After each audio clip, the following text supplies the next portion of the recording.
Good afternoon. I am Nathan Jacrew, and I am the treasurer of local nonprofit Preservation Mirage. Believe it or not, today's Modernism Week presentation has been 2 full years in the making.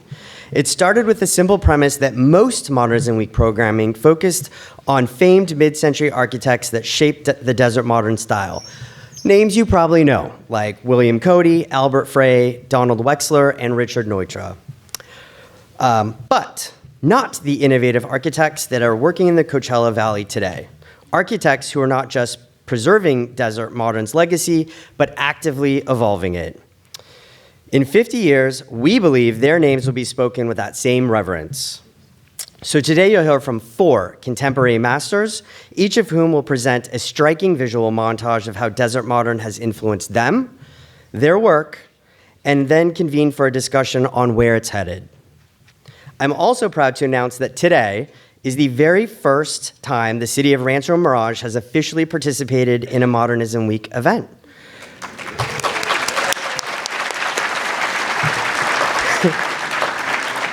And that is why I am joined on stage by my dear friend, my former next-door neighbor, and the current mayor of the fabulous city of Rancho Mirage, who's looking quite fabulous herself this evening, Lynn Mulatto. He didn't tell you why I'm looking fabulous. My fellow council member and Mayor Pro Tem Michael O'Keefe and I are en route to the Chase Awards, and so then when Nathan calls me and says, "I need you," was I going to say no?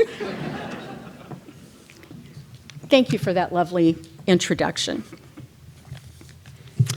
I have had the pleasure of calling Rancho Mirage home for 34 years, the Coachella Valley for 46, almost 47 years. Our city, Rancho Mirage, prized itself on thoughtful and measured growth.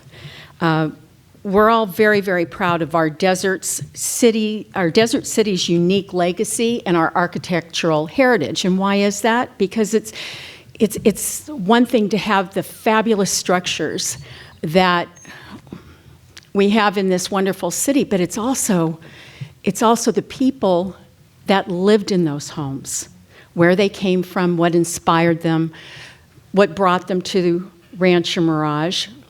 And most people don't realize this, it wasn't always Rancho Mirage, it was Cathedral City. And then back in 1973, the city became incorporated. And there's so much history here, and we're so glad to be a part of it. As mayor, I also want to personally thank the esteemed architects that are joining us today for their thoughtful contributions to the architectural fabric of Rancho Mirage. When I was first running for city council 4 years ago, I promised that I would help to update the city's historic resources survey. And I'm very, very proud to say that with the enthusiastic support of our development services staff at City Hall, it's kind of like a field trip, a fun task. I was looking for Nathan here. And my colleagues, including Mayor Pro Tem Michael O'Keefe, who joins us today, our updated survey was unanimously adopted last month.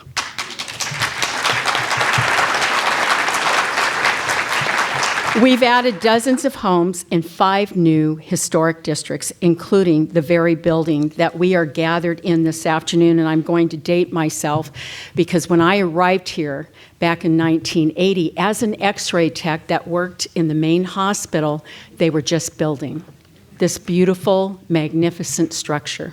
So it is like coming home. It's always been home.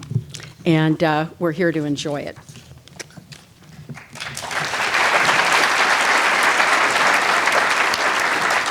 So speaking of this specific landmark, the 1981 Annenberg Health Sciences Building was designed by the legendary E. Stewart Williams, well known in the Coachella Valley for his design of the 1962 Palm Springs Aerial Tramway Mountain Station, the 1976 Palm Springs Art Museum. I'm sure a few of you have been there before. and the 1961 Santa Fe Federal Savings Building. If you wonder what building that is now the Palm Springs Art Museum Architecture and Design Center. This building was funded by and named after Ambassador Walter and Lenore Annenberg, incredibly generous philanthropists, but more importantly, very dedicated community members of Rancho Mirage. And they had a little modest abode down the street off of Bob Hope and Sinatra Drive, little winter home just up the road. You may have heard of it, Sunnylands. While the Annenbergs laid the foundation, the spirit of philanthropy continues here today. And on that note, I would be remiss if I didn't acknowledge someone that is so dear to my soul, my very dear friend and mentor, Helene Galen, whose generosity, yes, please, whose generosity recently modernized this very auditorium. Just one of the many gifts that she has given not only to Rancho Mirage, to Eisenhower, and the Valley as a whole. Building on that legacy of local stewardship, today, Preservation Mirage, and what a fabulous group that they are, is proud to announce the new historic plaque program. Our mission is to bring the story of Rancho Mirage to life by connecting people to the vibrant architectural history. In partnership with Eisenhower Health, we're piloting an innovative new program to spotlight the incredible mid-century architecture right here on the Eisenhower campus, beginning with this commemorative plaque you see on screen here that will soon grace this building's facade. That's enough from us. I know you're here to see our amazing speakers, so to do that, please welcome Julie Makinen, Preservation Mirage board member and former editor-in-chief of the Desert Sun. We truly hope you enjoy today's presentation.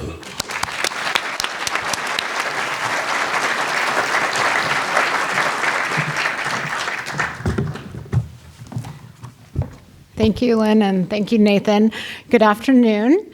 Today, we are so lucky to be joined by four exceptional architects, Lance O'Donnell, John Lockyer, Barbara Bestor, and Leo Marmol.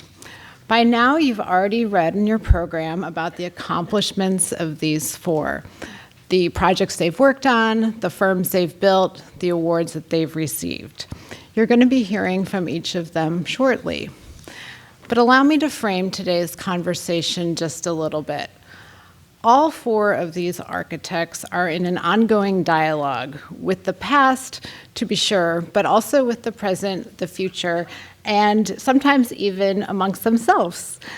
They've studied the buildings made by the first wave of masters like Williams, Frey, Lautner, Wexler. They've been inspired by those structures. They've restored those structures. And in some cases, they've worked alongside those original masters, reconstructing their works piece by piece. But I think what makes today interesting is that none of these four are simply replicating mid-century modern architecture. They're questioning it. They are extending it. They're complicating it, and they're adapting it to new technologies, new environmental pressures, and new ideas about how people should live. These four share influences. They share geographies, and in some cases, they've even worked on the same property, as you'll hear. But each of them brings something distinct and unique, their own sensibilities to architecture in the desert. And I think this is shaped by where they grew up, where they trained, and what they believe architecture should be doing in this moment.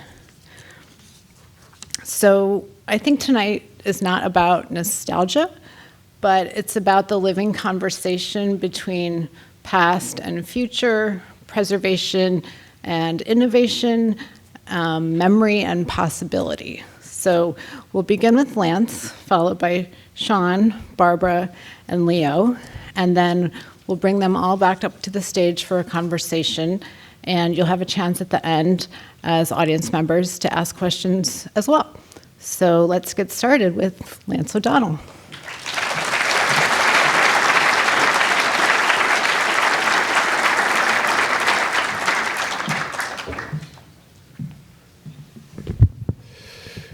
Thank you, Julie. Thank you, Preservation Mirage. There are a few empty seats, but there is a lot of folks here, so welcome. I'm going to take you on a little journey, a journey about place, a place that I've called home for my entire life. My early experiences in the Coachella Valley were with two grandfathers who were both ranchers. My grandpa Munoz had an 80-acre citrus ranch, and the owners of that ranch were the Marx brothers. So the interconnection for me early on as a kid was one of both celebrities that I would see on TV and laugh my ass off to, and those that brought a paycheck to family. And early on, I learned about the importance of all of the natural resources, particularly water, the soil quality. And then through that experience, I understood at a visceral level that how all the senses are brought to bear with just slightly changes in microclimate, adding a little bit of water to the environment, and how that changed the perception of comfort. And these are things that stood with me and have informed my architecture to this day. In the upper left-hand corner is the 5 Mile Ranch. My grandfather, John O'Donnell, came here from Massachusetts, an apple rancher moving out to the desert in 1947 and setting up in an environment that was pre-compressive air conditioning, and really, really smart folks that lived with the land, on the land, and did things that were sort of ingenious, along the lines of what one would find where you have architecture without architects. So they're doing things that are just so timeless and so smart. In 1968, my grandparents retired from ranching, and my grandmother was a school teacher, moved to Palm Desert.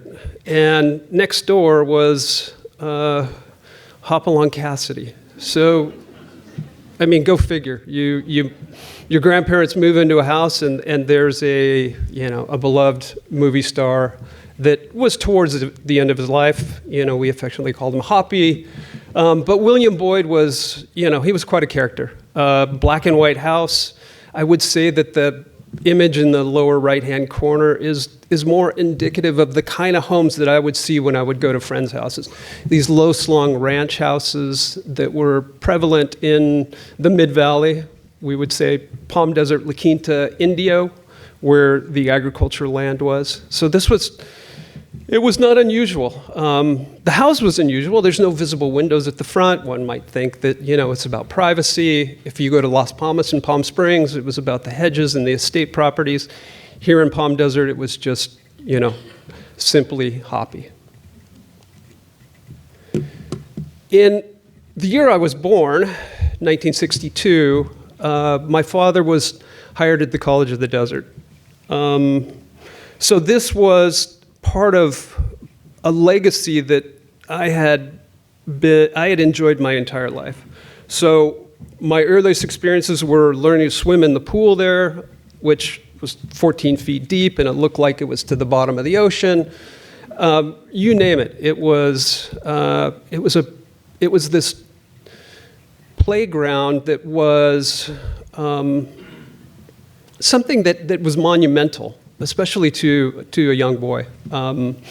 The planning that went into that, the idea of a campus and a campus setting, it was enormous. And I've got one interesting anecdote that I'll share. If you look at the upper right-hand corner, John Carl Warnke was the master architect for the campus.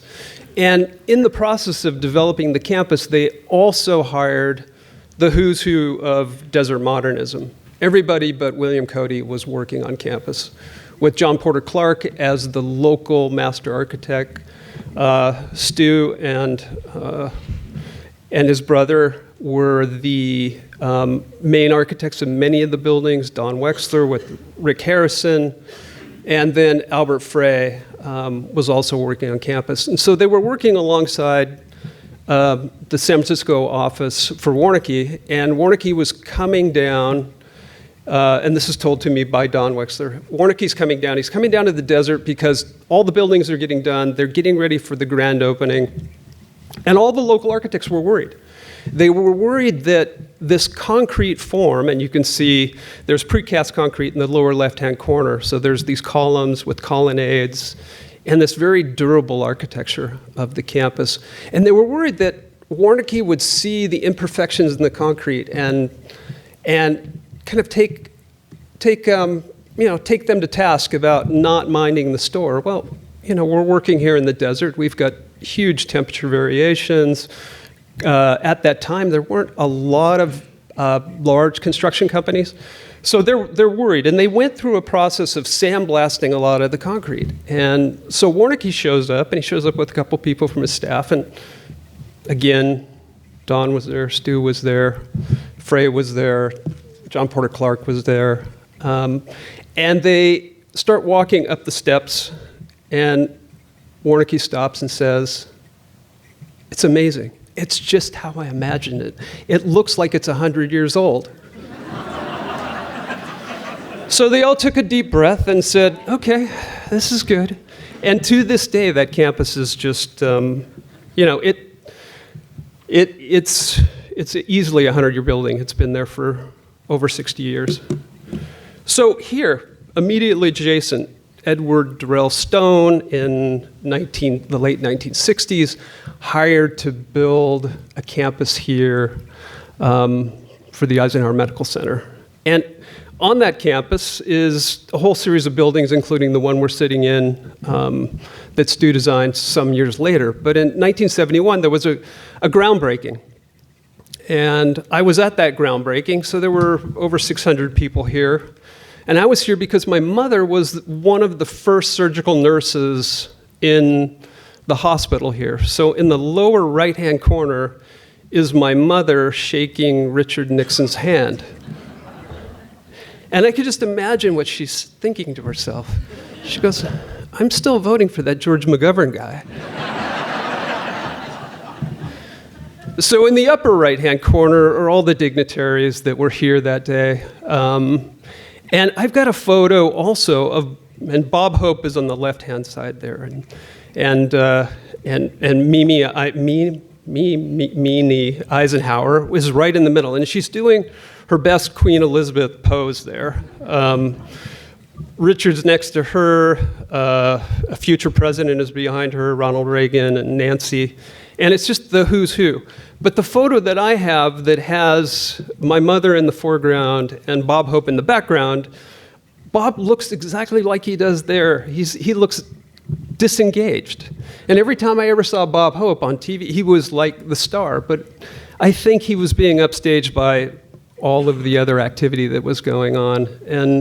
But they're such great memories. And so these are some early experiences for me as a kid. There was also architecture here in Palm Desert that was off the beaten path that one often relates to with the city of Palm Springs, in the Alexander homes, Palmer and Kreisel, Wexler and Harrison, doing track houses of some note. And Rudolf Schindler, working in Palm Desert, had a house that my teacher, Mrs. Kopp, my 7th grade English teacher, lived in. And it was remarkable, not so much that I knew who Schindler was, I had no clue, but it was so approachable. And it looked so, the scale of it and the massing of it was just, it felt like it was part of a neighborhood. And you could walk right up to it.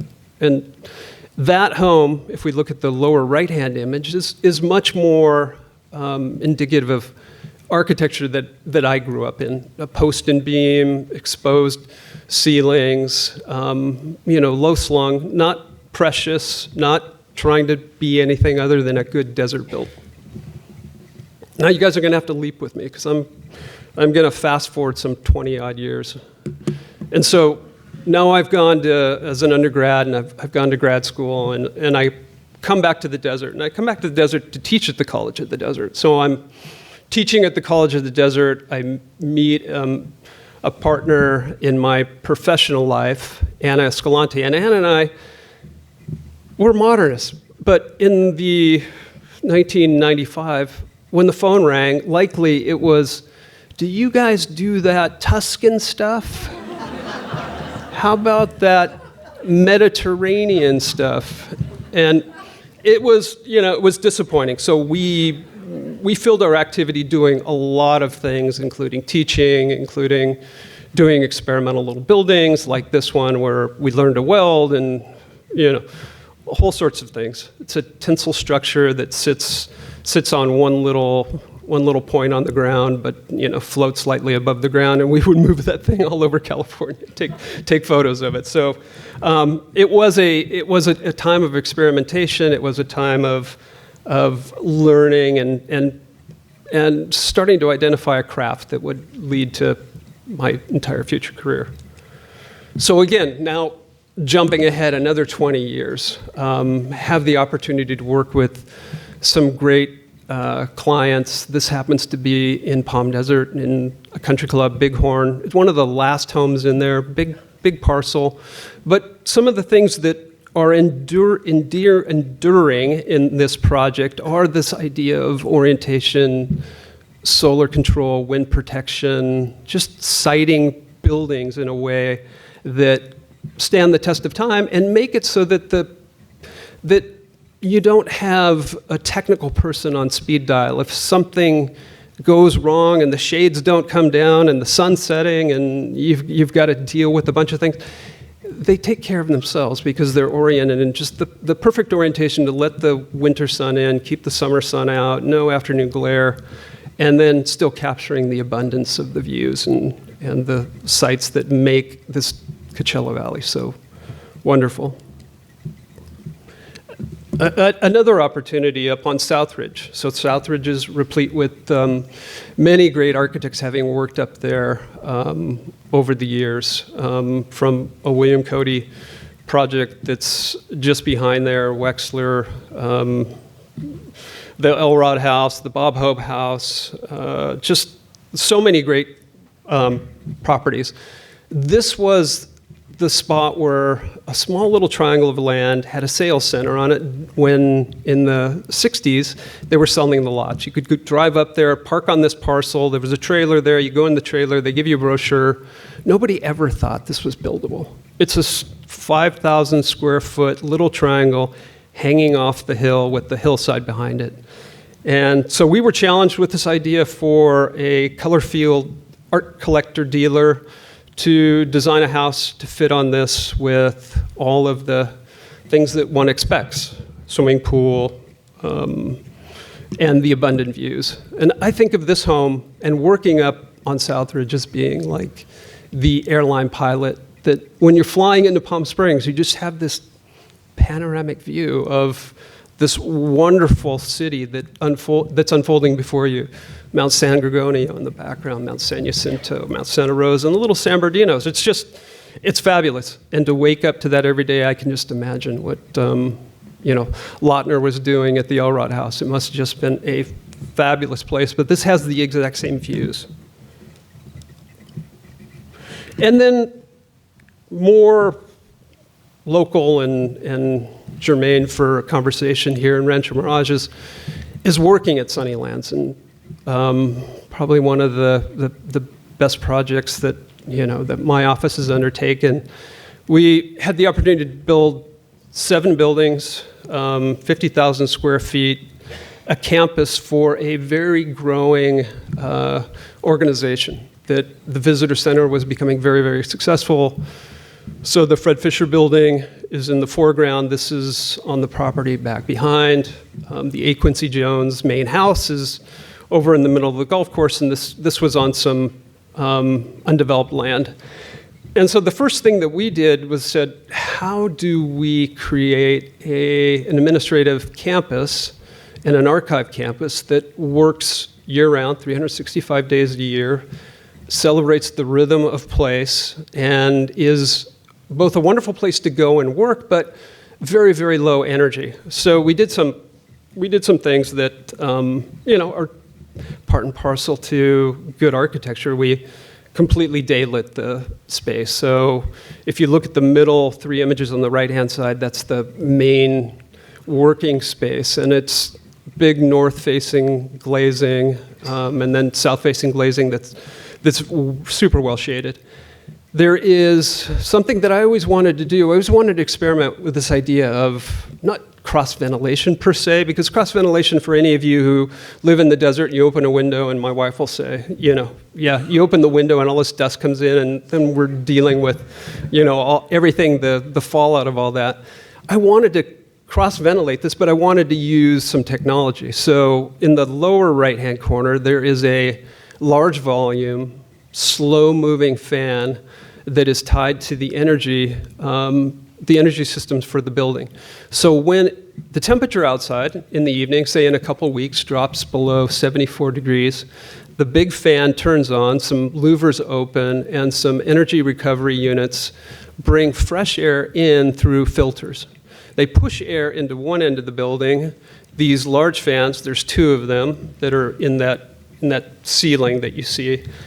These 2 large fans turn on, they run sometimes all night long. You come in the next day and the whole interior has just been pre-cooled by that free nighttime air. And it's just a really simple idea, and it's a low energy idea that, I drew all these little sketches when I was in school about how air moves and physics works and warm air rises, and I actually got to do it. And then in the upper right-hand corner, Sunnylands and many of the buildings around there are still on a septic system. I think with Cuttino going in, the sewer system has been moved up to that area, and it wasn't such an issue as it had been for the previous 50, 60, 70 years. And we designed an engineered wetlands that took the 90,000 visitors who use the washroom at the visitor center and flush a toilet or wash their hands. That water was captured, brought over to the engineered wetlands through these biological processes,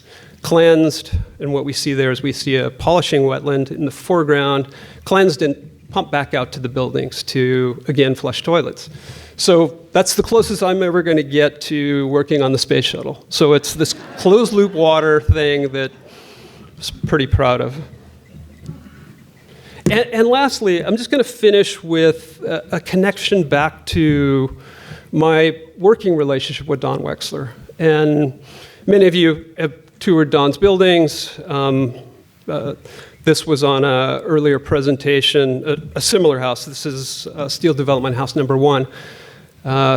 I got to work with Don for a good 10 years and got to see this last of 7 steel development houses, working closely with him to restore it. And it's quite a proud moment to be in a position to see the legacy, see the pride on Don's face as the home came back to life. There was a period of time where he just didn't want to drive through the neighborhood because everything was covered in Southwest Vigas and any number of just weird things to make it feel more contemporary for whatever was going on in the 70s.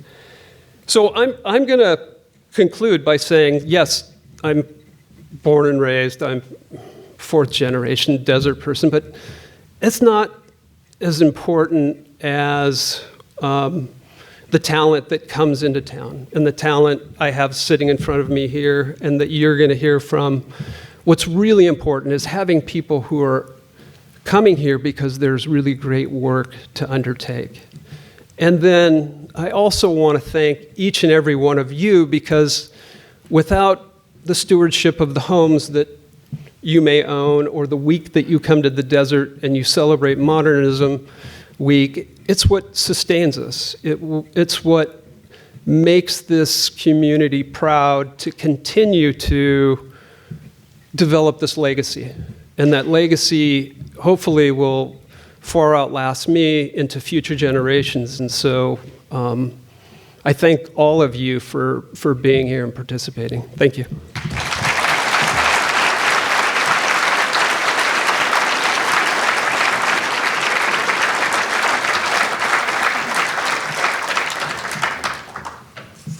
Whoops. Yeah. Thank you, Lance. Thank you, everybody, for being here tonight. Thank you, Preservation, Mirage, for getting us all together. Thanks for all your time. Inspiration to innovation. I hope to be able to articulate a little bit about our process and sort of connect the dots on how inspiration and how we innovate on that, what inspires us. I am not from the desert, and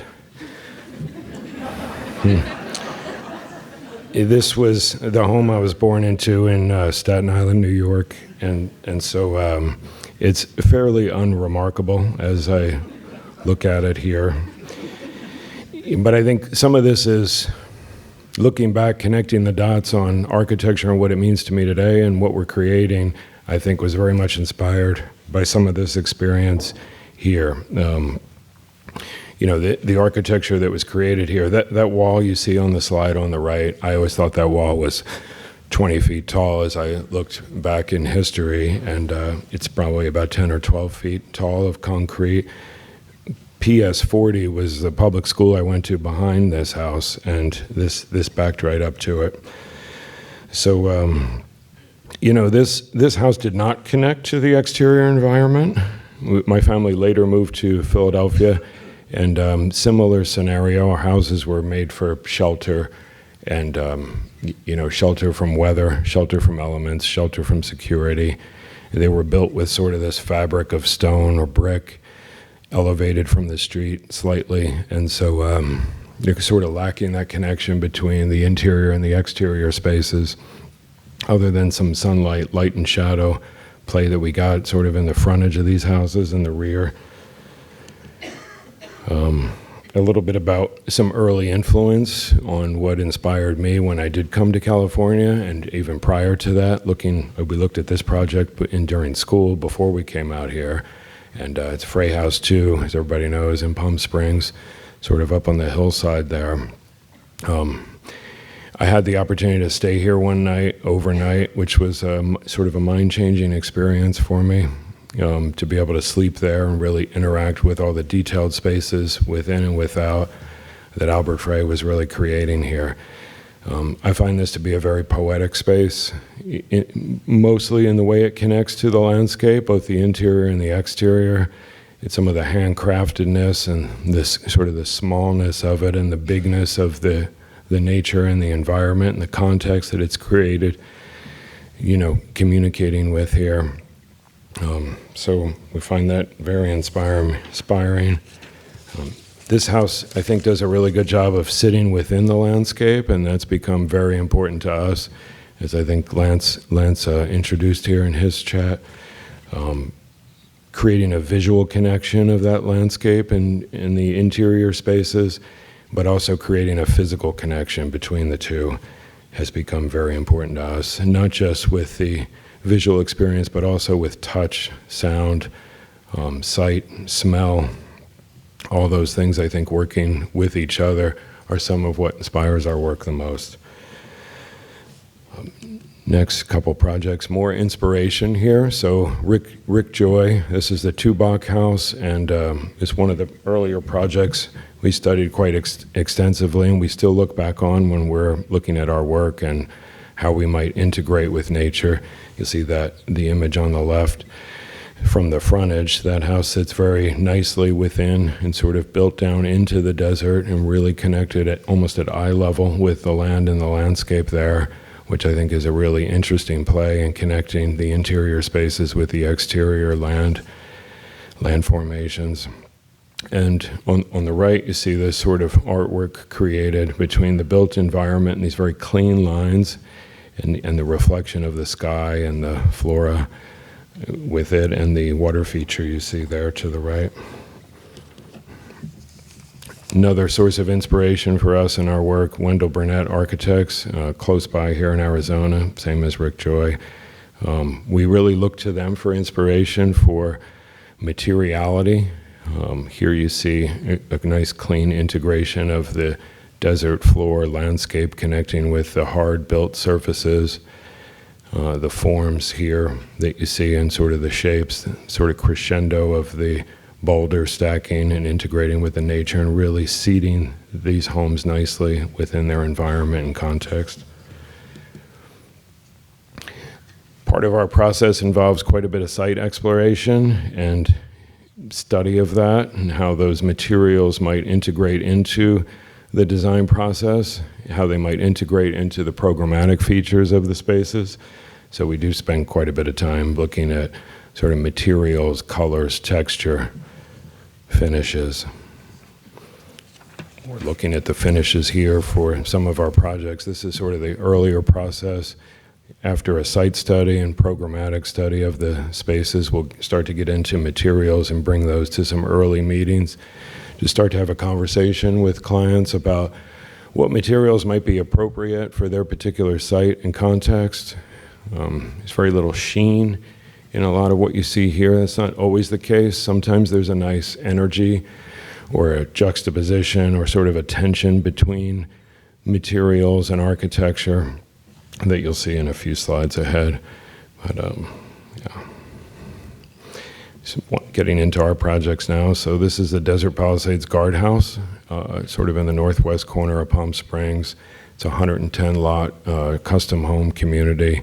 This guardhouse is sort of the greeting, welcome center at the front of the community there. And so here we think we've created sort of a nice kind of interplay between the poetics of the architecture sort of hovering over this landscape. You see that on the slide with the photo on the left. Then on the image on the right, it's sort of this nice integration, sometimes a pass-through space, allowing some passive cooling to occur, dust and all.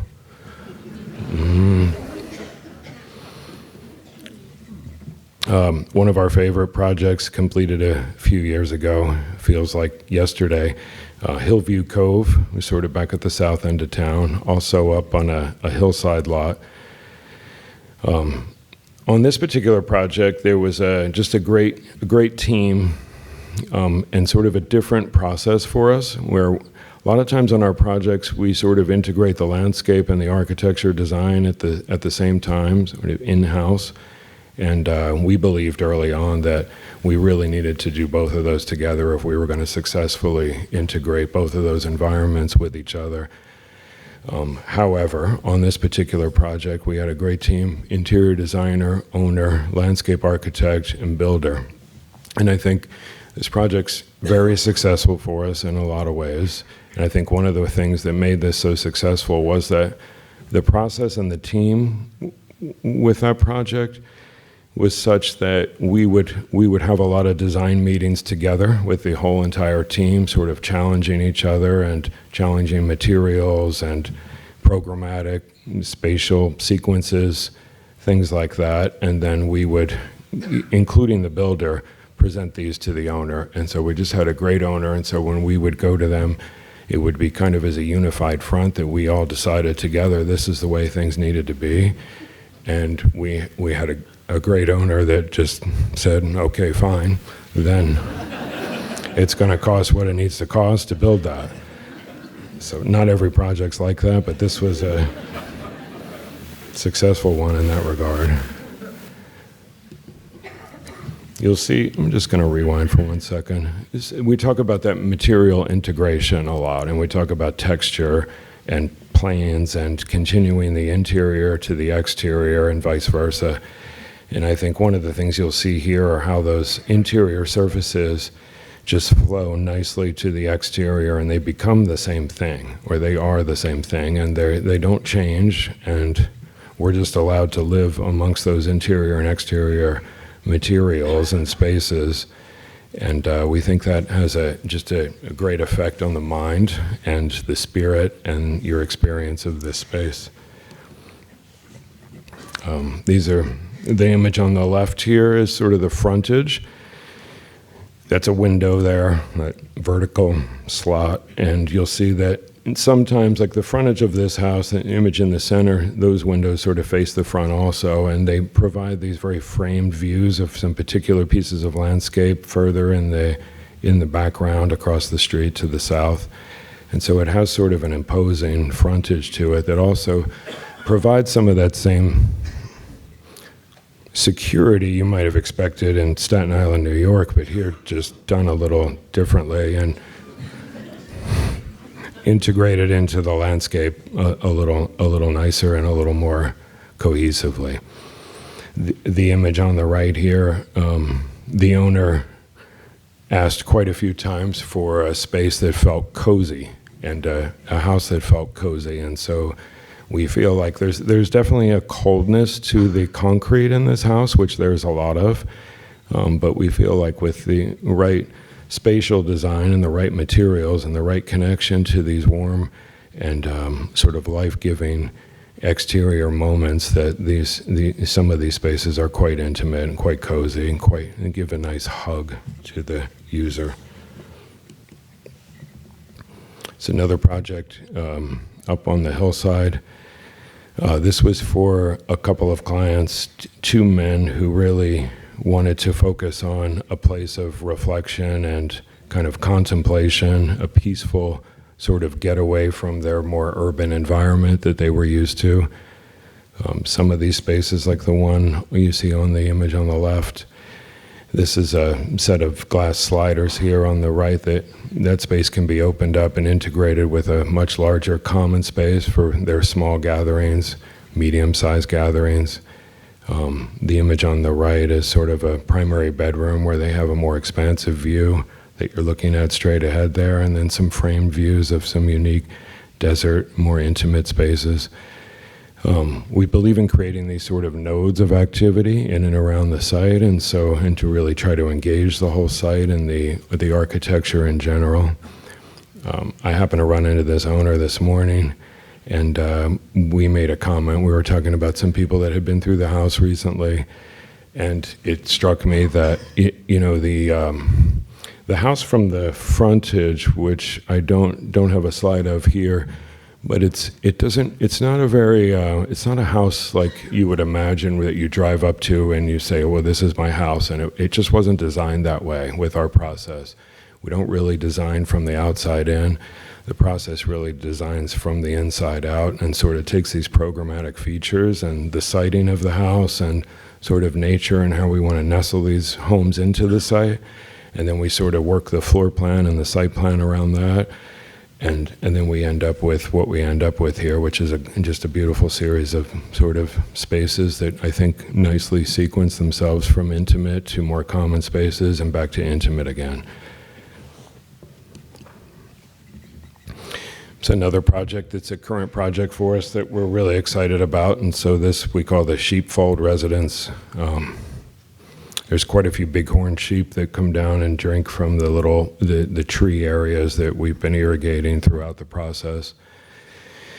Going back to the Frey house and my experience there, this boulder you see on the right that the steel is sort of hovering over, that was there on site to begin with, and so we surveyed that and kind of integrated that into the design and into the interior of this space and sort of built the window around that. It creates a nice, happens to, the way we resolve the floor plan, creates a little bit of a choke down area between the more common living dining room space and the primary bedroom suite just beyond that. So you feel this sort of tension as you progress down that corridor and make a left down a series of stairs into the primary bedroom suite. It also happens to be a development project for us, so that's one of the other things. It's something we're very passionate about, is building ourselves, and so occasionally we do that, and we're doing it for this project here. And this one we also have a vested interest in with a small partnership of people. What you see here on the left image is a early rendering of the project, and then an updated image of the construction and the state it's in now. And so you start to see this is really the front facade, and so we sort of see that shelter and integration of materials and texture that we gathered from sort of the mountains and the view beyond and really integrate that into the architecture. Beyond this space is a sort of sequence of an entryway that first provides an initial framed view of the valley and the landscape beyond. And then as you go down this sort of gallery corridor of artwork, it's a series of artwork that'll be hung on the walls. And then this sort of open window to the landscape that creates this sort of landscape painting, we think, and eventually opens up to this living area beyond. You can see the two spaces and the difference between the front facade and that what it opens up to in the more private areas and how it connects and integrates into that site.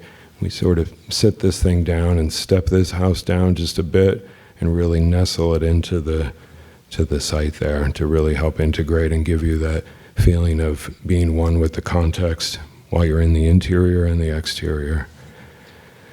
These are some just recent construction photos. So this is that large living space on the left and sort of that boulder that's coming through the window there and allowed into that living space.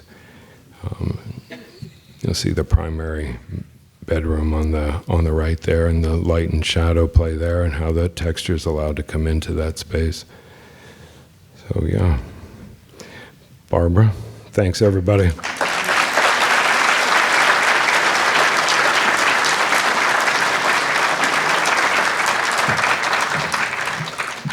I'm so honored to be part of this group. This is very exciting, this work, and thank you all for coming. So I also have a FAIA house picture. It's not unusual, I guess. I guess to me, one of the, I kind of first encountered FAIA when I was part of this thing called the LA Forum for Architecture and Urban Design. I actually did an entire map that I drew of all the FAIA projects in Palm Springs without actually seeing any of them because my car did not work that well in grad school. So I never, only later in life did I get to see them. But I worked on a store for Trina Turk over in a FAIA building on Indian Canyon, and I did a show for Palm Springs Museum about Lena Bobardi and Albert Frey, and I really kind of got to know more about Frey's work in that project. And the thing I think, I forgot. I'm going to start with my background. My background is that I'm not from California. I'm a Cantabrigian, Cambridge, Massachusetts. Decided to be an architect at age 12 after spending quite a lot of my youth building little models of things, like not the kit kind, but like little boats, and then babysitting for a lot of architects in Cambridge, and reading their books late at night after Fantasy Island was over. And I really was like, I think this is for me, and I went to college studying fine art, knowing I'd go to grad school, and while there I went to the AA in England, this is the mid-'80s. The AA is Architectural Association. Zaha Hadid had a show there. Rem Koolhaas would teach there and went there. I think they both went there. And it was kind of like the radical base of architecture in the mid-'80s. Also, no one was building in England at the time because it was a huge recession. So there was this sort of more fantasy of what buildings might be, which was very exciting. But also, not happening on the East Coast where I was from. And everyone there is like, well, if you're gonna go back to the U.S., you need to go to Los Angeles. You need to go to SciArc, which is the sort of the AA of America at the time, and maybe still is. And then, and really, if you want to build experimental ideas in architecture, you need to go to California. So I did. And the thing I think, just the big picture to me, kind of on the academic side about why desert modernism is so interesting and why the West Coast is so chock-a-block with modern monuments, which are mostly in the residential vein, until we get into more recent years, we get bigger projects. But I think it's really this split that happened in the U.S. between, on the East Coast, there's sort of a very heavy influence of Mies and Corbusier to some extent, but really Mies van der Rohe and Walter Gropius kind of ran the schools of the East Coast, which is a very, very minimalist kind of modernism. And what we think of as desert modernism is not really very minimalist. It's very maximalist, the Wexler roof. And so these are not like flat roof glass boxes with nothing else going on.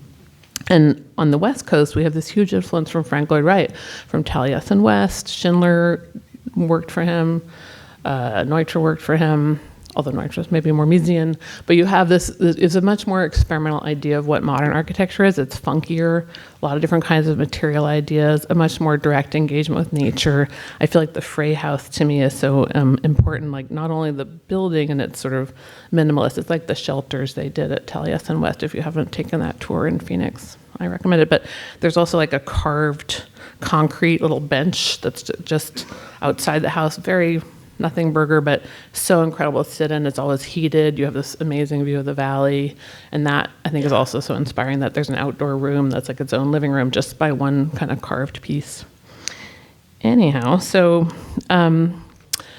here's some of the Frey work that I was interested in. But I think the other thing to think about is what was going on in California since, modernism, since Palm Springs modernism, which is largely built in the 50s and 60s. And there is this whole strain of experimental architecture in California. And a lot of the people who made it, did actually work for, say, the Eames. The Frank Gehry shared a studio with Deborah Sussman, who designed the 1984 Olympics. There's a lot of these overlapping things, and I think a lot of our energy and our optimism that you see so resplendent in the buildings of Rancho Mirage and Coachella Valley are also in some of these other experiments in Morphosis and other people, and the kind of things that were getting played out in the 80s or 90s. They may not have currently the same currency as what as a more cohesive world of mid-century modernism, but it's very interesting. And for me, that part is really important, that form, like how you make form, what shapes say, including a Wexler roof or a Gehry interpretation of a lifeguard station on Venice Beach. Those are, I think forms have a lot of meaning in architecture and kind of important. So I'm sort of against what I call modern family modernism, which is kind of like generic big boxes of minimalist modernism. I think that's what I don't do, so you'll notice that. I also have, I'm interested a lot in restoration and how you bring a lot of the projects I've done in restoration, I've done a lot of work on Lautner and Schindler houses, but it's usually because there's parts of it that are either not original or kind of something needs to get updated or restored, really. So this is a house I just worked on, a Ray Cappy house from 1960 for Michael Govan, who's the head of LACMA, who raised all that money for the Peters Tower building, which opens in April. But Michael Govans, got this house. It was actually condemned because it's on one of these crazy hillsides in Baldwin Hills, which have a habit of falling. There were oil wells, whatever, it's a whole thing. But so we had to sort of restore the hillside mostly, and most of the money went to that. The house was a pretty straight restoration, but for Govan, and this is another thing of this old new, he couldn't have a house that was just a pure restored modernist thing because of his kind of position in the contemporary art world. And I think he wasn't interested in it either. And so the layer that is new in this project, aside from, sort of hidden lighting and so on, but is this Jorge Pardo, who's an artist who works largely in color tile and did a lot of work for Michael Govan at Dia in New York. And he did this pattern that's of tile that's very elaborate that changes color across the house throughout the entire house from side to side in a gradient of color. So there's this one element that makes it different than just the sort of perfect restoration thing. And that I think is a kind of interesting balance too, where it's doesn't do anything to or undo the architecture, but instead of a carpet or so on, you have this other kind of language layered into it. Another project I had the honor of working on is Lautner's Silvertop, which is, I think, kind of the falling water of the West Coast. And it had been owned by the same people it had never been finished originally, and this lovely couple bought it in the 70s at a bankruptcy auction and just lived there until not that long ago. And the kitchens weren't there, the bathrooms, they sort of did these pretty inexpensive bathrooms and kitchens, and it was just sort of stayed as is, very dark at night.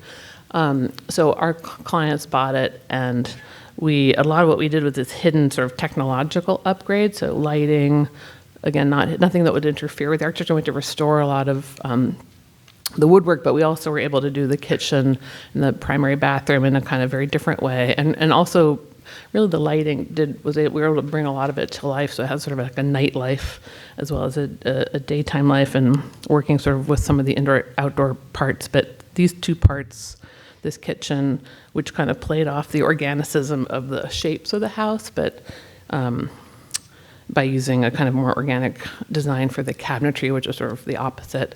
Anything we would do that was new has the same wood, but it's always running vertically, whereas the originals are always running horizontally. You also have to keep a record of the original. You don't want to mimic things to make them look the same. Otherwise, it muddies the historical record. Another project like that, another student of Frank Lloyd Wright is Foster Rhodes Jackson, and who's an architect who did a lot of work in Claremont, lesser known. Alan Hess kind of wrote about him as the first time I'd heard about the work, but we got to do this amazing house that was originally done with Foster Rhodes Jackson and the client kind of went freestyle for about 30 years afterwards and kept adding on to it without foundations, it turned out. So we were asked to restore it, and it turned out like half the house was not permitted and did not have foundations. It was completely covered in mold. So we had this free palette to do some other things. So that was a project. It was just an architectural digest this summer, but it's similar types of issues to Silvertop in terms of the original parts, and then the new parts we were able to do our own thing. Sunnylands, our common territory here, is a place where I just finished a house for the president of Sunnylands Foundation, and we're doing some guest cottages as well. And this is such an interesting project because for A. Quincy Jones, the architect of the compound, this is very late A. Quincy Jones. It's a very unusual architecturally.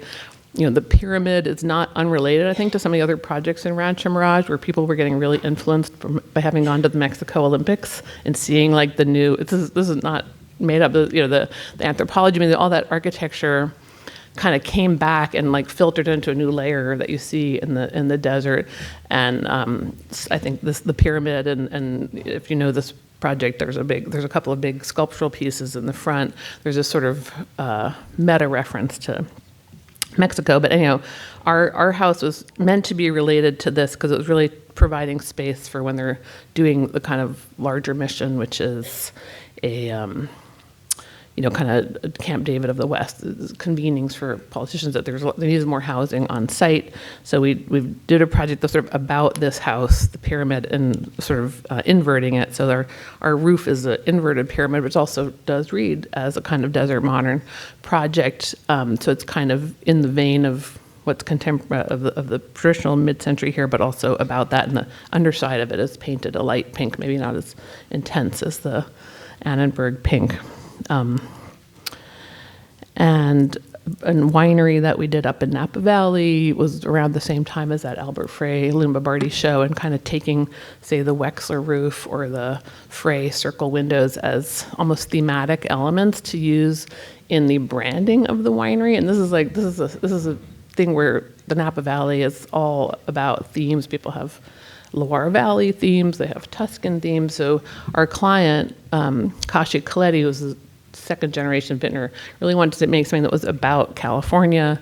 California wine started as a post-war industry, so we thought post-war California architecture would be the right métier kind of for how this would speak to people as a themed environment. And so these sort of supersized elements are straight out of Palm Springs.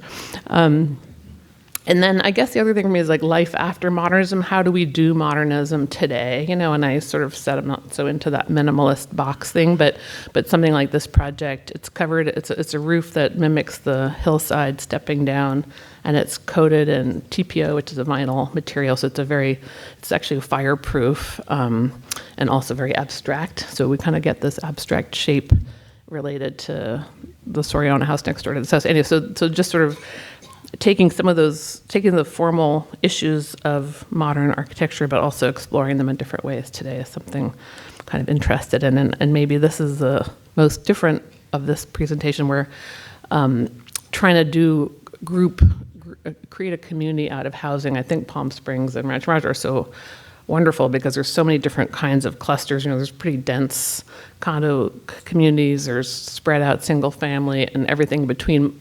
Los Angeles as a city is really very limited to single family houses, plot of land, house. And they created a new rule in LA where you could do something called small lot subdivisions and create density within the city. So we were able to take 5 lots and turn it into 18 units that reads kind of, the idea is that it's stealth density. It reads like eight 8 houses, but it's really 18 houses, and they're owned individually, and they have a space between them. So this idea of like clusters, and even the color and the graphic here, they're kind of white and black, and there's a big landscape in the middle that Mia Laird did, is kind of, I think, kind of taking some of that idea of how we can create a community that we see around us here and bring it to current moments. Thank you.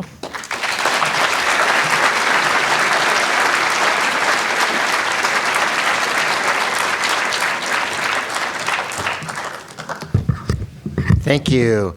Before I get started, I wanted to say congratulations to Lance O'Donnell, who was just elevated to fellowship for the American Institute of Architects.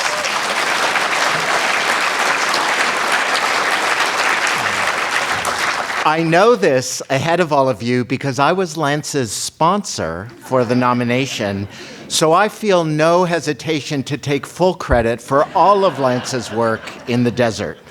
But I will tell you something that now annoys me about Lance, is that I just learned with all of you that I was born just 1 year before Lance. And yet, Lance has not one single gray hair on his head. So there truly is something special about the landscape here in the desert. I want to talk a bit about preservation. And preservation is often imagined as somehow freezing a building in time. But typically, buildings are, of course, used, lived in. Buildings weather. They need to adapt. So the question isn't whether or not buildings should change, but rather how we responsibly change historic buildings so those historic buildings can continue to influence us. Ron Radziner and I founded Marmol Radziner in 1989. You see on the left there our second office space and our staff in the early 1990s, and our current office space adjacent to that on the right. We installed a billboard on our office and began the tradition of posting weekly quotes to speak to our community. We were, in a sense, tweeting long before the advent of the internet. And believe me, we at the time were far better known for our quotes than our architecture. In August of 1992, Ron and I were invited by Brent and Beth Harris to visit the Kaufman House. On the day we visited, it was well over 120 degrees. And that initial visit certainly introduced us to the intense climate of Palm Springs. But we also discovered the astounding influence of modern architecture here in the Coachella Valley. The house in 1992 looked nothing like the Schulman photographs that made the house so famous, nor was there any community interest at the time in modernism. The Kaufman House had literally doubled in size due to significant alterations, but the Neutra bones were still legible within those changes. We undertook a 5-year process to uncover the true nature of the home. Like Schulman's Twilight shot, I will tell you, the house is a mirage. We embedded new technologies so that the experience of the home felt unchanged, yet the house was allowed to perform more efficiently into the future. We then met the next-door neighbors of the Kaufman House, the Loewy House, designed by Albert Frey in 1946, which was fully intact but fragile and very much in need of care. Preservation for this home required restraint. We also introduced a new main bedroom suite that is distinct in character and not visible from within the historic home. The exterior of the Harvey House from 1969 by Buff and Hensman remains original, while the interior was reimagined. We reorganized the floor plan and installed new materials and building systems. We treated change as a tool to extend the building's life. Is that a jab or criticism at the notion of authenticity when so often original historic fabric is considered sacred? I would argue that the ultimate respect for a historic building is to adapt it to contemporary needs and extend its useful life while, of course, respecting the original design intent of the home. But how much change is acceptable and still retain authenticity? This project was about the adaptive reuse of a historic structure, transforming a bank from 1961, designed by E. Stewart Williams, into a museum without erasing its history. The teller window was preserved as an homage to the building's original purpose, along with a bank vault door and decorative screens. There's always a tension between respect for the original historic fabric and the reality that buildings must evolve to remain vital. We preserve historic modern buildings because we believe the issues expressed by those buildings are relevant today. Modern architecture supports beautiful, efficient living, and our contemporary practice strives to uphold those ideals. This new home was designed to work with the extreme climate in Arizona and the existing topography. Terrace volumes and stepped roof lines preserve the horizon while blending the home into the landscape. These new homes clearly express the influence of the modern structures we have restored, yet they integrate far greater technical complexity in how the buildings are controlled and maintained, as well as much greater visual complexity. The natural materials expressed in this home are reminiscent of the Kaufman House. This single-story home overlooking a golf course and the San Jacinto Mountains emphasizes openness and ease of living. Modern design is about connection, internal connections through the open floor plan, and a celebration to the connection from the interior to the landscape beyond. Modern design allows us to feel more a part of nature as opposed to separate and distinct. This is Ron Radziener's personal home, which responds directly to the site and steps around existing sycamore trees. An open floor plan, continuous interior to exterior materials create a home that feels both intimate and expansive. As in the Kaufman House, I love the way that the landscape becomes part of the visual tapestry while within the home. As a board member of the Palm Springs Art Museum, I guided the design team that reconstructed the Illuminaire House. Designed as a vision of efficiency, the Illuminaire House was an early harbinger of European modernist ideas growing here in the United States. The home was a literal interpretation of Le Corbusier's 5 points in architecture by one of his early disciples, Albert Frey, when Albert was still a very young man. Today, the structure, as most of you know, functions as an exhibition. This required updates to survive in this new harsh desert climate that doesn't gray anyone's hair. Frey and Coker, I know, I'm clearly so annoyed.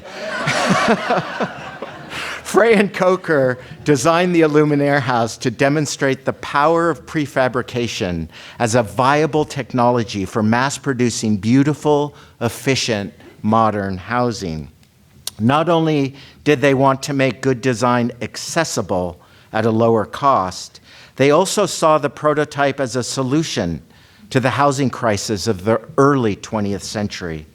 While the Illuminaire House is an important and inventive example of early modernism, it failed to address the housing crisis and popularize prefabricated housing as the designers had hoped. Today, the U.S. faces an even deeper housing crisis than in the 1920s and 30s. Millions of people are literally homeless, and tens of millions of people in the United States are house poor.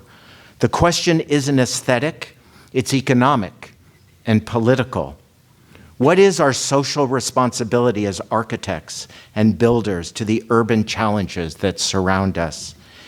In the context of Modernism Week, we have to ask, in what way is modern design relevant in today's context of overly burdensome city approval processes and out-of-control construction costs? Can historic modern design teach us anything useful to address the real-world problems we live with today? Can Modernism Week be both fun and an invitation to learn from the lessons of modernism to challenge pressing social issues? The social philosophy of historic modernism argues that we, in fact, all have a duty to each other to create a more beautiful and more equitable community. Thank you.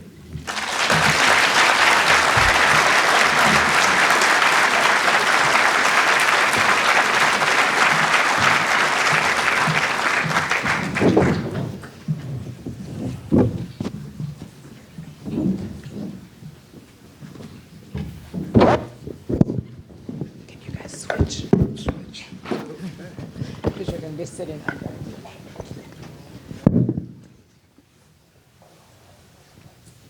All right, thank you for those wonderful presentations. We have one more round of applause. All right, I have a few questions, and then we'll open it up to the floor here. Are you guys okay with the mics? We can share if one's not working. I think you're good. Okay. Leo, I'm going to start with you, but Barbara and others feel free to jump in here. So you mentioned this a little bit in your presentations, but this is a preservation Mirage event. So I have to ask, you've restored some really incredible, iconic modernist buildings, but how do you actually decide what is sacred and what you can tinker with? That's a great question to start with. If we want to think about some jargon, you begin with what we call character-defining features. What is it about the structure that makes it important? Sometimes there are cultural issues. For us, often there are architectural issues that we have to understand. So we begin there. You begin with respect. With that respect and understanding, you can begin to evaluate what you're comfortable messing with and how far you're comfortable going to mess with that historic structure. And each structure comes with a pedigree. The Kaufman House is very different than many of the houses we've worked with. So with the Kaufman House, you're truly bringing it back to a moment in time, where other houses you can be more comfortable tinkering with the fabric. What do you think, Barbara? Because you just Silvertop. Yeah, I mean, I think there's quite a few architects whose legacy is essentially preserved in California law. Their houses are all automatically listed. They might have Mills Acts on them. I don't know if you guys are familiar with the Mills Act. So in those cases, it's a very straightforward sort of historical restoration. Sometimes if someone wants to add on, like you said, you did something in the back of, often the fronts are preserved, but not the rest of the house or the interior. But so it's kind of a little bit, what is the historical record, and then what is the goal?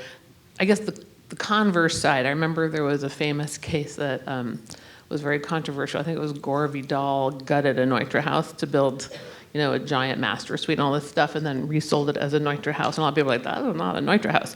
That's like the fancy version, but really the big thing, if you think about it, if you are into that kind of thing, you want something that in 200 years is still this, preserved sculpture. It'd be like you wouldn't want to rewrite the Rosetta Stone to update the language, but as architects, we're kind of, there are people who are just preservation specialists, and there's people like that who are working on the Schindler House, right? I mean, the Schindler Kings Road house.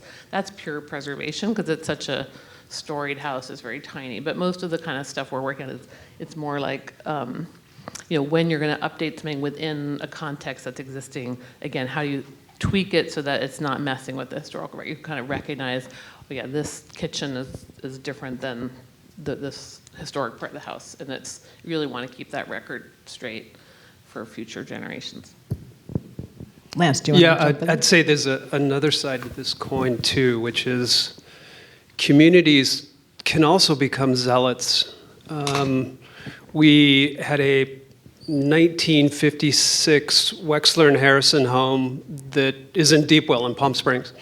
Cool little house. It was in Better Homes and Garden, full spread in Better Homes and Garden. Can you imagine what people were thinking about in 1956? But it was one continuous family living in the home. So the grandparents, had Wexler and Harrison design the home. The next generation grew up in the home, and now our client was the third generation, the grandson. And so we start a process of trying to turn this home into something that's safe for young kids.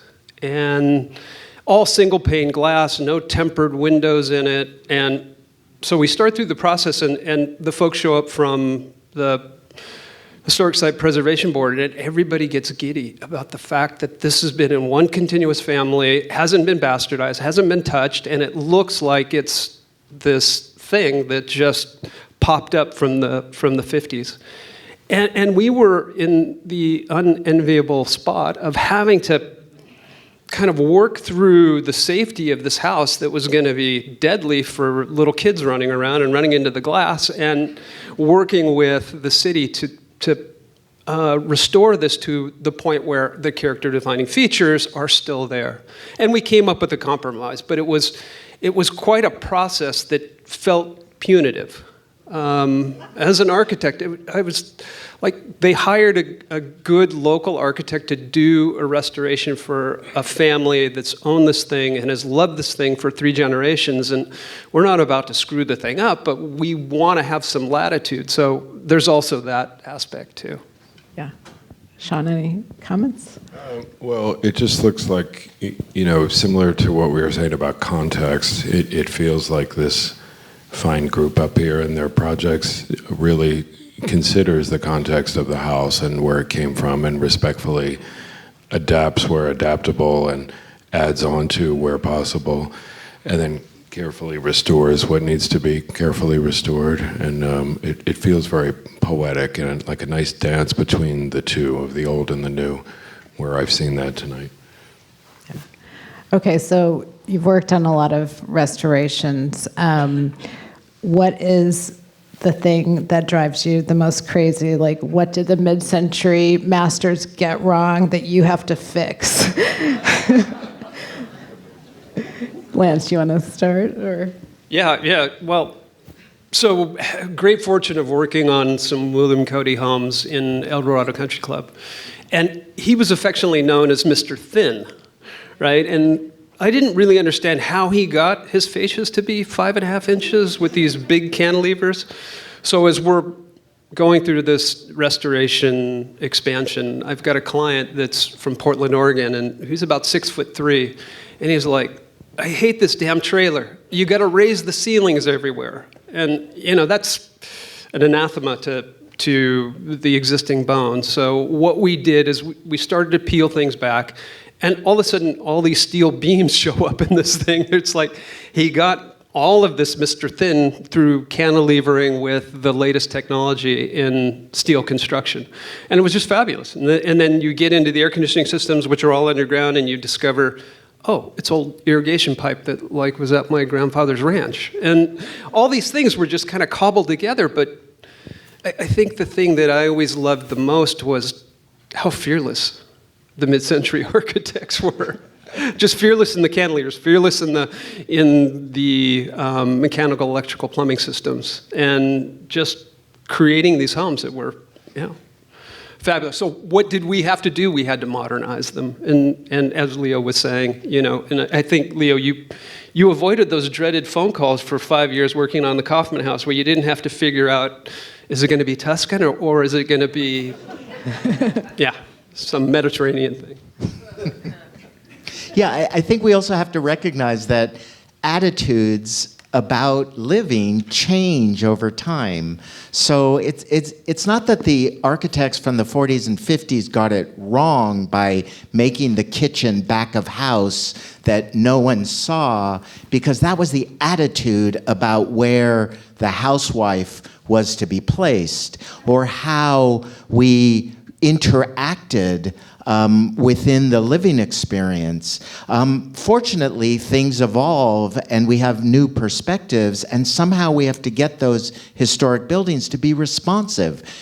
Because if we don't, we will simply lose more historic buildings, because now, all of us expect our kitchen to operate very differently than a kitchen from the 1950s. And who are we to tell you, if you own a historic house, you have no right to fulfill your dream of your kitchen and sub-zero refrigerator, or big screen TV, or God forbid connection to the internet, or the ability to control temperature, or the ability not to have the house leak or have the wind blow through the house when it's windy outside and the doors are closed. So we have to be responsive to contemporary demands, or we will simply lose more buildings. Good point. Okay, I'm flipping it around. What do you think the architects of the 60s would be most surprised about today? How much everything costs. Any good surprises they might find? I don't think that climate control, energy, et cetera, was an issue. Air conditioning was new and exciting. Most houses are under insulated, especially here, California. We're different than the East Coast, where the issue is, keeping heat in. Here, our issue is keeping our air conditioning from getting exhausted too fast and kind of keeping it. But that's usually the biggest issue that we have is, as you said, like single light glass versus double pane or triple pane glass insulation. How thin can you get it? There's been some great technological changes in terms of insulation, so we can kind of get a thin roof again with spray foam insulation. But it's been that's the vision of that thinness, which isn't, I think, just that profile from that architect, but that is not really sustainable from an energy point of view. Just imagine running air conditioning for the FAIA house, like $10,000 a day or something. You just heat your pool. Yeah, my take on that would be the mid-century architects would be just floored at the fact that many people never leave home. They work from home. They have exercise rooms at home. They watch movies at home. They listen to music at home. They do everything from a singular space. And we have the ability and technology to do that. That's a good observation. Okay, so speaking of technology, since you entered the business, how has technology fundamentally changed what you do? Has it? And that could be tools you use to design structures, or it could be technology that you put into the structures. Technology, I think, is another one of those things that I think would really surprise the architects most from the 50s and the 60s. And, some examples of that are we build these houses so tight now that there's not a breeze blowing through them when all the windows and doors are closed. And so much so, and so tight that we have to introduce fresh air with systems and, heat not recovery ventilators that Lance brought up, energy recovery ventilators. Just to introduce some fresh air to those systems. And so I think, and like insulation values, I think for another example, in this harsh desert environment and with pretty thin technology and a buildup of various materials, we achieve some pretty high R ratings that I think would blow people away. Okay, I want to follow up on sort of the note Leo left us on, which was that Modernism initially aspired to democratize design, and today most of what gets built is fabulous, modernist, expensive homes, or uninspired mass housing that looks terrible. Why do you think that broke, and is there any way to fix it? I think that's a strict dichotomy. I wouldn't go that far. I think that there's a difference between sort of mass housing, public housing, developer housing, land values, but a lot of it really, there's a lot of issues around policy and zoning is probably the thing that's really dictating why we don't have as many options in multifamily housing. I think there's some people in the audience here who did a panel today about, progressive ideas in housing, and there's a lot of examples, but actually usually it doesn't happen because there aren't the rules to support it, and therefore a developer can't build it without spending like 3 years fighting, and that's a big argument on a larger state level, but that's one of the main things. It's not like there aren't plenty of good ideas to be out there. It's just very, very hard to create those. And I bet it's harder in here. I bet no one's interested in building dense housing in Mirage. Can you do like a cluster like you did a condo in the old days? I don't actually know the rules around here, but communities have made it harder and harder to densify, often so that their workers are commuting, 2 hours to get to work, which makes it more expensive. That whole sort of economics and ecosystem of life is a little complicated by the law right now. I mean, it's a complicated question, so there's no simple answer. We have to be honest that less costs more, and there are many reasons for that. You can talk about the history of detail and trim as the history of covering up seams or gaps between dissimilar materials. You take that away, the level of craft and quality has to go up, which means cost goes up. The technology necessary to get big open expanses of glass means more sophisticated structural systems. Anytime you use that word sophisticated, that really means more expensive. And so our expectations of houses are so much higher today. We demand more of our houses in terms of control and efficiency. All of that costs more initially. So it's a struggle. The problem is it's become a struggle to the point where housing is no longer what it used to be in the 40s and 50s as a right, as something that if you worked hard and had a consistent job, you expected to be able to either build a house or certainly buy one. Our kids no longer have that expectation. We have failed them in our ability to provide efficient, affordable housing. And so we are now left with an incredible crisis that we are all struggling with, looking for answers. All right, we're going to open it up to the audience. So this is I think the word is continental auditorium with only aisles on either side. So if you're in the center and you have a question, just raise your hand and we will pass a mic down to you.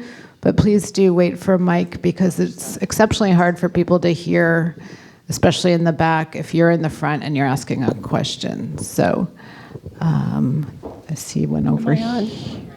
There's one right here. We'll start right here. Hi. I love your prefab homes. And I'm just wondering if the rest of you do those and if it's going to become obsolete because the cost is going to be just exponentially harder. Well, we stopped doing prefab homes a decade ago because we weren't getting enough cost efficiency, because everyone that came to us wanted to tinker with the design, and it takes away the efficiency of mass production. We have now returned to prefabrication as a response to the LA fires this last January. And so we are once again looking at prefabrication as a thank you. So everyone here can buy one if you're clapping. We've been doing prefab in different ways. We did a East Coast sort of local housing project. It's 10 little houses on an island, which is just a lot easier. Labor costs are expensive on islands. You thought LA was bad.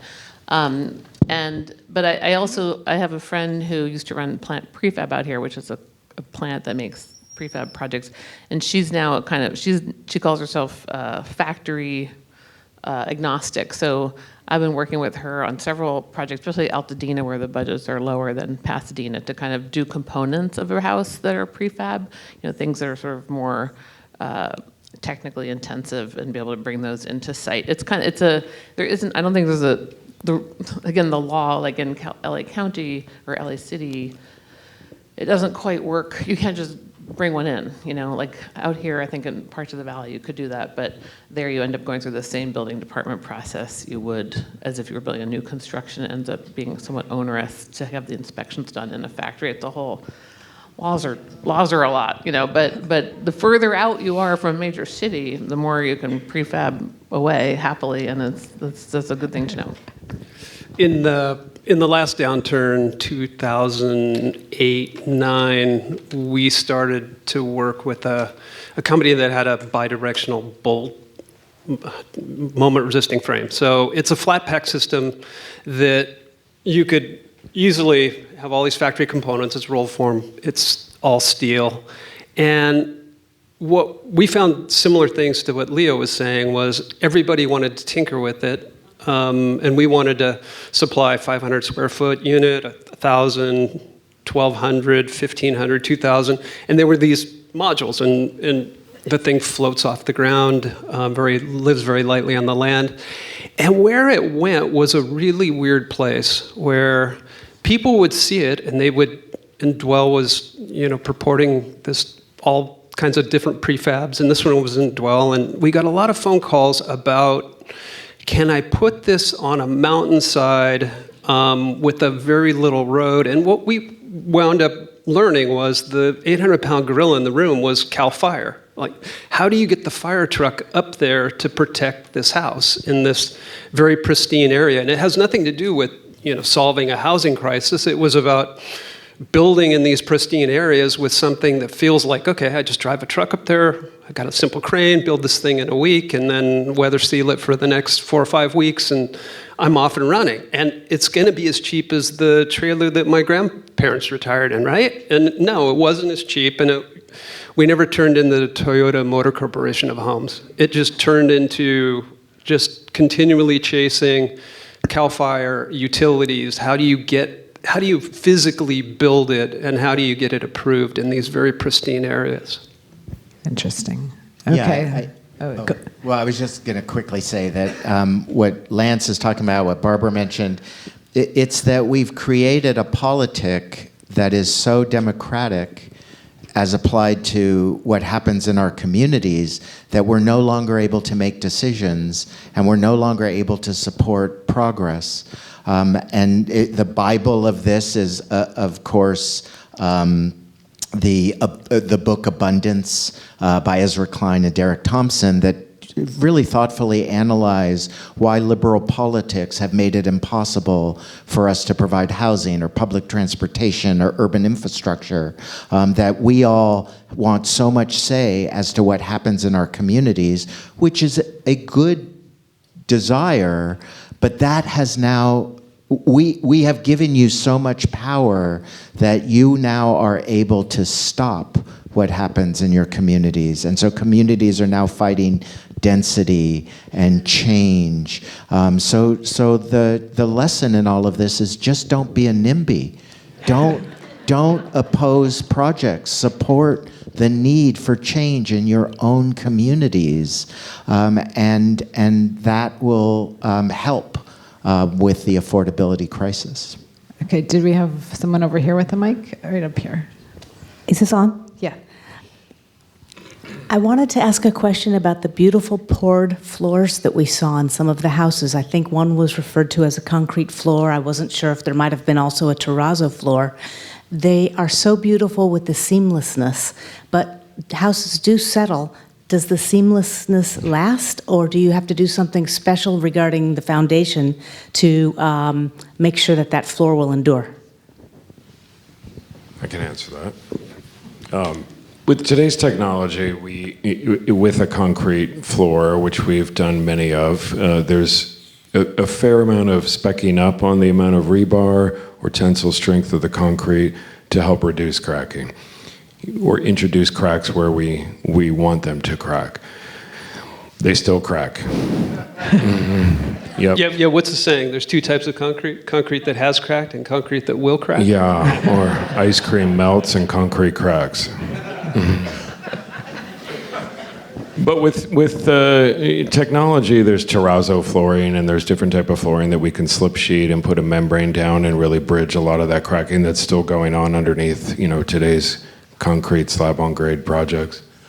It still has seams. I mean, I do a lot of terrazzo, but you put like it's minuscule. It's often brass or something, but it can be epoxy, but you have to have seams to allow for earthquake and earth movement. So they can be wider than they used to be.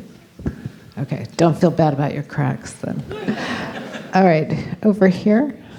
Hi, yeah. I'm going to sneak in two questions. First for you, Barbara. The last house you showed, I think it was Stepping Down the Hill. I lived in LA for 10 years, and now I've been here for 5 years, and I'm just devastated by what happened with the fires. And I think it's really interesting that you created a fireproof roof. Firstly, how did you do that? Like, what's the science behind it? And then for all of you, what is the craziest client request you've ever had, whether it was executed or not? Oh, thank you. I see. I'll answer mine quickly. So the first one, what was crazy is that it wasn't necessarily designed. I didn't realize that it would be fireproof. I mean, it is actually a highly fire-rated material, but I was doing it more for the abstraction and then the cheapness. It's the same roof that you put. It's a cool roof. It's what you put on a Home Depot. Highly reflective vinyl surface. It's got 6 layers, but we're able to make it to do all these shapes. The house next door had a major fire right when our house, which was maybe 10 feet away, and our house was still nothing happened at all. It was framing next door, so it was concrete, hardy panel walls, and that roof. So I was pretty happy about that, and it was predated the more recent LA fires. But yeah, I'm trying to use it on a lot of my roof projects in the Palisades and Altadena, and people aren't used to it as a residential product. It really is an industrial product. It's pretty inexpensive, but it's very effective. We actually use it at Silvertop too in a different way because of the organic concrete roof it's very good for waterproofing because you can essentially solder all the joints with more vinyl. Weirdest request, bat pole from the library to the garage. Fire department was not a fan, except of an hour separation, but and that house burnt that was my first house in 95 or something, and it burnt, and we're building a new one for them that's related, and they're like, can we get a bat pole this time? I was like, no. I mean, not into the garage. You can have one somewhere else. Leo, do you have a client request you want to share? We've never had a crazy client request. Oh, I'm sure. I clearly have clients in the audience. No,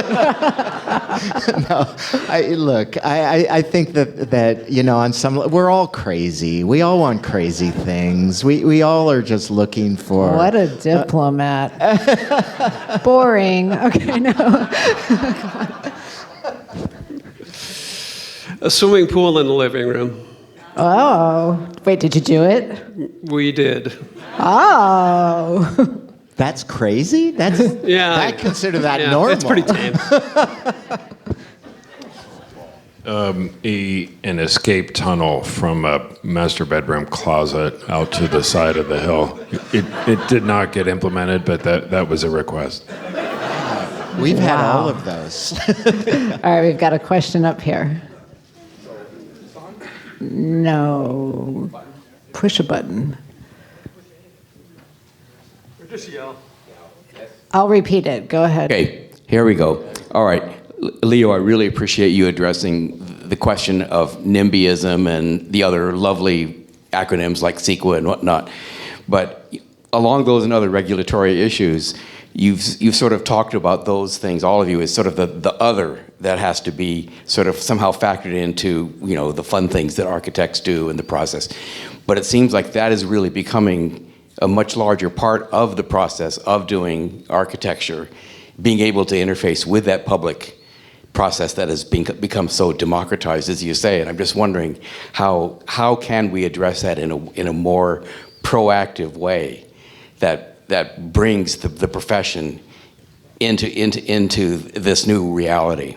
Yeah, no, I think it's a great question. So I won't have a good answer because it is a fundamental problem. We are facing a bureaucratic process that makes it so difficult to affect change and to accomplish tasks that we start to lose hope in our ability to fulfill your needs. So what do? We turn to more authoritarian governance, because at least, even if you don't like what the authoritarian person is doing, they're at least doing something. They're at least getting something done. So yeah, you may not like the tearing down of the East Wing of the White House, but by God, they're gonna build a ballroom. And here, you can't even get your addition, your extra bathroom approved. And so it really is a problem. And we have to accept that we have to tear down some of our bureaucratic process. CEQA needs to be neutered. The California Coastal Commission needs to go back to its original mission of providing and protecting access to the public resource of the beach, not governing a mile inland and having jurisdiction on what you do with your house, and you can't even see the damn beach. So we really do have to question our processes and reevaluate our processes. And if anyone here is in government, you need to remove laws and simplify things so that you all can accomplish your goals in your own home without an overly cumbersome and expensive series of steps. I would just say to that, though, that there's a whole world of, there's a lot of people who are planners and study urban planning, and they run planning departments. That's who really rules this. As architects, we don't really do that usually, especially not design architects like this. A lot of places have a planning department that is a professional department. It's not a political appointment. Unfortunately, LA County and a lot of other places have political appointees in planning positions, which means that they're never going to do anything progressive, because then they'll get voted out if they say reduce your parking requirement off-site from 2 spaces to 1. Then they just lose their position. So you end up, that's the thing that represents people when a planning department. So really, I think one of the big things is kind of thinking that realizing planning is this professional thing, and we have this problem, we need some more density. Let's put it in these little areas where it makes sense, because right now it's a Toys R Us that went, that kind of stuff. But people have to lead that. New York City is a great example. They've done so much. They've had very progressive planners. LA had some for a while, and they're the ones who turned downtown LA into a thriving residential area from a abandoned, formerly commercial area that was not zonable as housing. That I think is a big one, and I think people in the valley here, I don't know what's going on in the different departments, but that's really where the crux of the matter is more, and then we kind of follow into the spaces that are made by that. A couple of thoughts. We run into jurisdictions here in the Valley that have good legacy planning staffs so that they kind of understand where they came from historically, and it's helpful.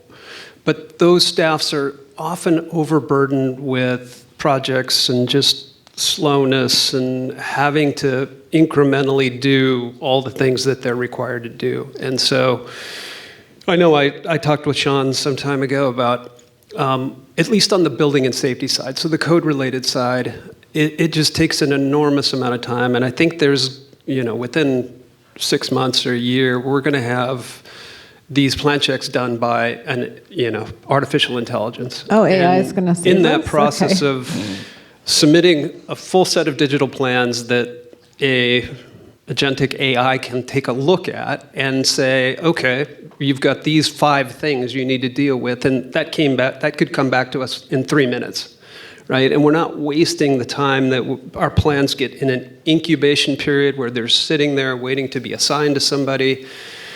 And I don't know on the planning side how smart that AI would need to be, or at least just work through the big issues so that these answers come back to us in a timely fashion, so that then we can work with the real staff to work through the more sticky end of that process.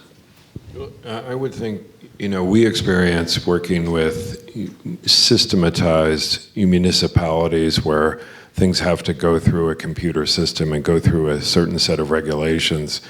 That can also, it kind of loses a human touch and loses a sense of common sense that might be applied to some of these regulations. So I could see that being a problem. And frankly, the AI running plan check scares me even more, where you just can't get anybody on the phone or get in front of anyone. Okay, so Lance wants the robot overlords, and Sean is definitely no. Okay. Well, and I think that with regulation, like I've heard Leo and everybody here speak about, the amount of the layers of regulation for municipalities is just absolutely astounding and mystifying. And it seems like layer upon layer just gets added year after year after year, where it seems like municipalities would do well and it would benefit all of us and encourage more people, common people, to not even have to hire an architect, but could go and maybe do something on their own. And that's about impossible now with all the layers. So if we could, with every layer that's added, remove a layer would be ideal. And I wish the mayor was still around. All right, how about one final question? Does someone have a mic? Does anyone? No. Oh, well, maybe. Oh, right here.